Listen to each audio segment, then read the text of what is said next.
சிவாய நம. நான் உங்கள் ஜோதிடர் கருப்பசாமி, கேஜிஎஃப். 2025 12 ராசிகளுக்கும் உள்ள பலன்கள் பலவீனங்கள்.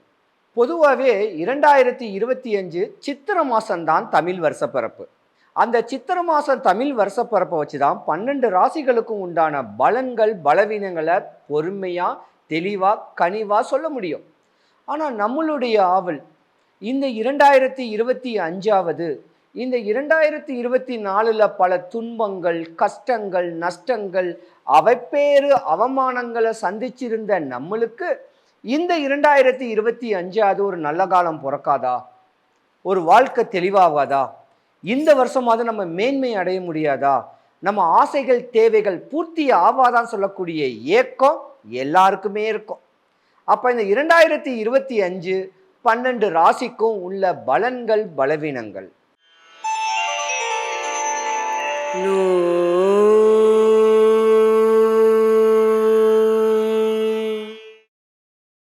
ராசிக்கு 4வது வீடு கடகராசி.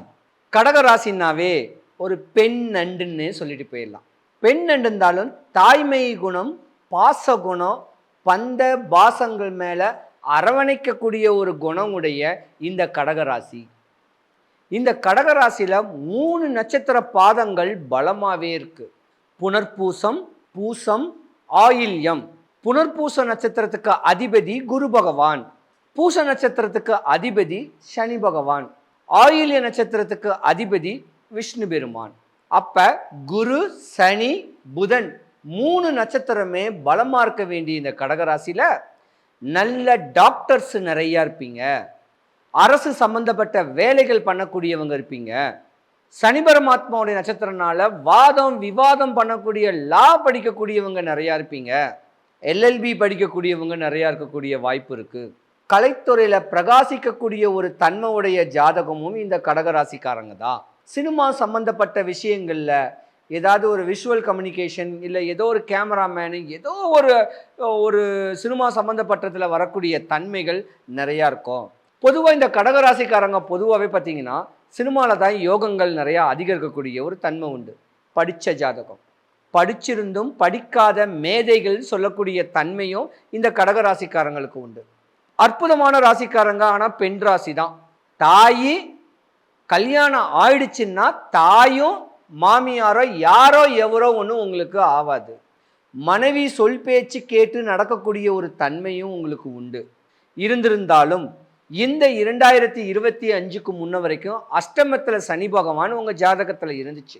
ஏன்னா 2023, 4, 5 சனிப்பெயர்ச்சி பல இடையூறுகளையும் இன்னல்களையும் சந்திச்சிருந்த ஜாதகத்தன்மை இந்த கடகராசிக்காரங்களுக்கு உண்டு. கடன், நோய், வறுமை, பயம் இப்படியாம்பட்ட ஒரு தன்மையிலையும் நீங்கள் ஆள்பட்டிருக்கக்கூடிய ஒரு நேரங்காலங்களும் உண்டு. ஆனால் உங்களுக்கு இந்த அஷ்டம சனி விலக போகுது. அகமகிழ்ந்து வாழ போறீங்க. அரசனை போல வாழ போறீங்க. ஆன்மீக ஞானமும் ஆன்மீக தோரணையும் தெளிவான அமைப்பில் வரப்போகுது. ஏன் அப்படின்னு கேட்டிங்கன்னா கடகராசிக்கு 12வது வீட்டில் குரு பகவானுடைய பெயர்ச்சி உங்களுக்கு ஜாதகத்தில் வருது. இருந்திருந்தாலும் 8ல் சனி பகவான் இருந்த சனி பகவான் விலகி 9வது வீட்டுக்கு மீன ராசிக்கு பேசிக்கிறாரு. அது ஒரு பக்கங்களும் உங்களுக்கு யோகம்தான். ஆனால் 2025 ராகு கேது பெயர்ச்சி உங்க கடகராசிக்கு 8வது வீட்டில் வருது. 8வது வீட்டுக்கு அதிபதி கும்பராசிக்கு அதிபதி சனி பகவான். கடகராசியில் உள்ள சந்திரனுக்கும் சனி பகவானுக்கும் ஆகும் நட்பு தான். அதனால 8ஆம் வீடு கேட்டா ஆயுள், கண்டம், நோய், வறுமை, பயம் இருக்கும்.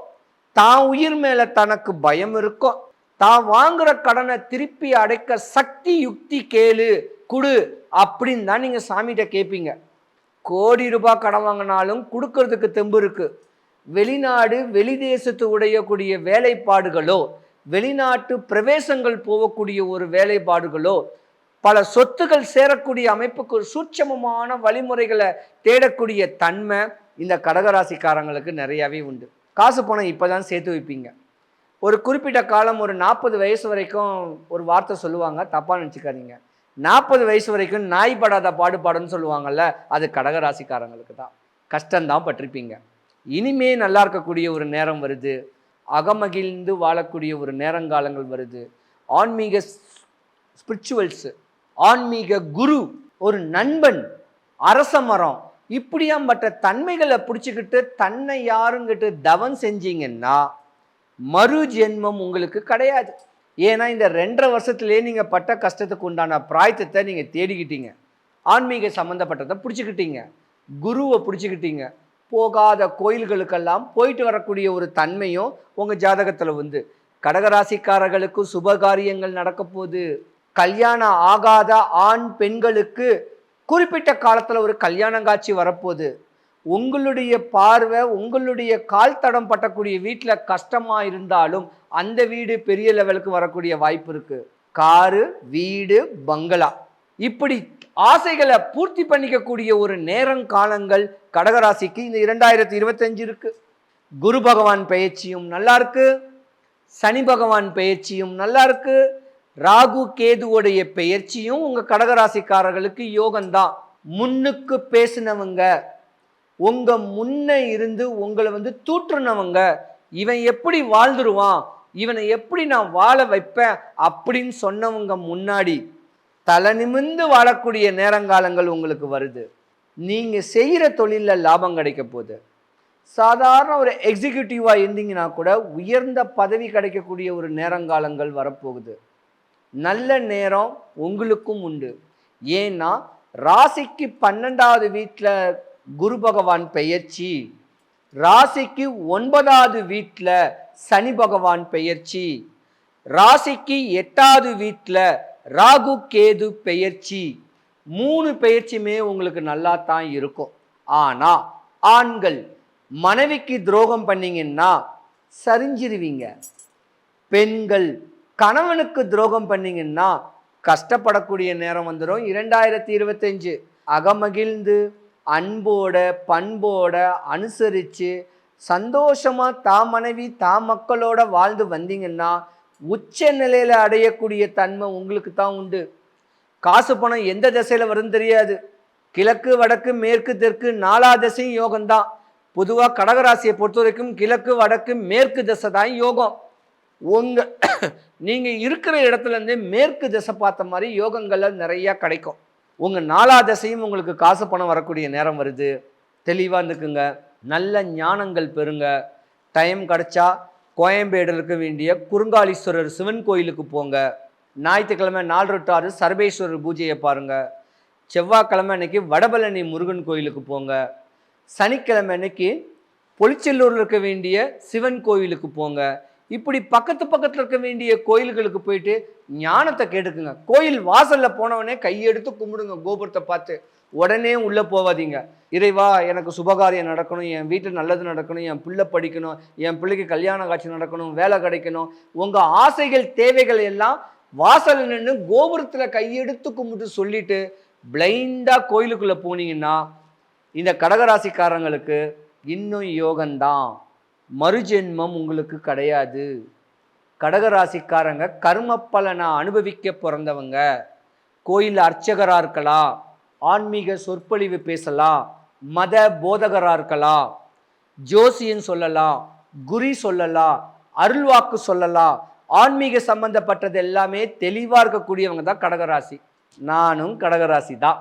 இருந்திருந்தாலும் கடகராசிக்காரங்களுக்கு எந்த குறையும் வராமல் இருக்க அந்த மாடம்பாக்கம் தேனுபுரி தேனுகாம்பாளுடைய அனுகிரகமும் வடபழனி முருகனுடைய அனுகிரகமும் 2025 நல்ல வளத்தையும் செல்வ செழிப்பையும் குறைவில்லாத செல்வமும் சுபிக்ஷம் ஐஸ்வர்யம் கடாட்சியம் கிடைச்சு மேலும் மேலும் சிறப்பாக வரணும். சிவாய நம.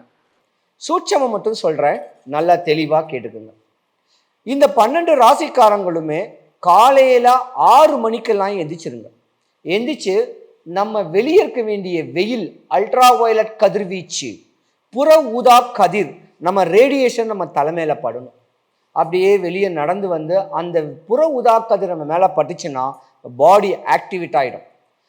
இப்படி நம்ம தெளிவான அமைப்புகளை பக்குவம் பண்ணிக்கிட்டு வீட்டு வாசல் இருக்க வேண்டிய கோயில்களை தலைவணங்கிட்டு அவங்க உங்களுடைய குலதெய்வத்தைப்படி அவங்க உங்கள் தெய்வத்தை வழிபட்டுக்கிட்டு வேலையை ப்ரிப்பேர் பண்ணிங்கன்னா நீங்கள் ஜோசியம் பார்க்கணுன்னு அவசியம் கிடையாது, ஹாஸ்பிட்டலுக்கு போகணுன்னு அவசியம் கிடையாது. உங்கள் ஆசைகள் தேவைகள் பூர்த்தியாகும். சிவாய நம. பொதுவாக என்ன நீங்கள் பார்க்கணுன்னா, வடபழனி முருகன் கோயில் வாசலில் இருப்பேன் குளத்தாண்ட, இல்லை கோயம்பேட்டில் குறுங்காலீஸ்வரர் சிவன் கோவிலில் இருப்பேன், இல்லை மாடம்பாக்கம் தேனுபுரீஸ்வரர் சிவன் கோவிலில் இருப்பேன். இந்த ஒரு வாரத்துக்கு 3 நாளாக ஸ்பிளிட் பண்ணி ருத்ராட்சங்கள் கொடுத்துக்கிட்டு இருப்பேன். அந்த ஒரு ருத்ராட்சமும் ஒரு விபூதியும் ஒரு கயிறும் வாங்கினீங்கனாவே நீங்கள் ஏன் வந்தீங்க, எதுக்கு வந்தீங்களோ அந்த காரியம் எல்லாம் சக்ஸஸ் ஆகும். ஜோசியம் பார்க்கறது 2வது விஷயம். உங்கள் ஆசைகள் தேவைகள்லாம் பூர்த்தி ஆகும். சிவாய நம.